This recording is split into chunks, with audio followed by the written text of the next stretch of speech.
ত্রিভুবনের মালিক হয়েও জগন্নাথ দেবকে কেন আজও কর্মাবাইয়ের খিচুড়ি ভোগ আগে নিবেদন করা হয়?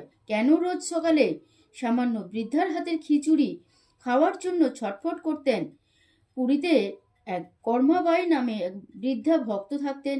তিনি ভগবানকে ভগবান নয়, নিজের ছোট্ট সন্তান রূপে দেখতেন। তার মনে হতো, পূজা অর্চনা হতে হতে তো দুপুর হয়ে যায়, আমার ছোট্ট ছেলেটা জগন্নাথের নিশ্চয়ই খুব খিদে পেয়ে যায়। তাই তিনি রোজ সকালবেলায় ঘুম থেকে উঠে স্নান না করেই রান্না করতেন তাড়াতাড়ি করে। জগন্নাথ দেব প্রতিদিন সকালে বালকের রূপ ধরে কুটিরে আসতেন।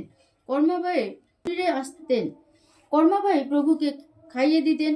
জগন্নাথ দেবও নিয়ম কানুন ভুলে সেই গরম খিচুড়ি খুব আনন্দ করে খেতেন। একদিন এক কট্টর ব্রাহ্মণের দেখে ফেললেন। তিনি রেগে গিয়ে কর্মাবাইকে খুব বকাবকি করলেন। ছি, তুমি স্নান না করে সুচিতা না হয়ে নিয়ম না মেনে ভগবানকে ভোগ দিচ্ছ, এটা মহাপাপ। ভয়ে কর্মাবাই পরদিন থেকে নিয়ম মেনে স্নান পূজা সেরে রান্না করতেন, আর তাতে অনেক দেরি করে ফেললেন। সেই দিন মন্দিরে অদ্ভুত কাণ্ড ঘটল।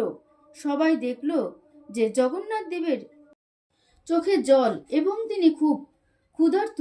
রাত্রে তিনি প্রধান পুরোহিতকে স্বপ্নাদেশ দিলেন ও বললেন, তোমরা আমাকে উপবাসে রেখেছ, আমি রোজ সকালে এই বুড়িমার হাতের খিচুড়ি খেয়ে তবেই পূজা নিতে পুষি।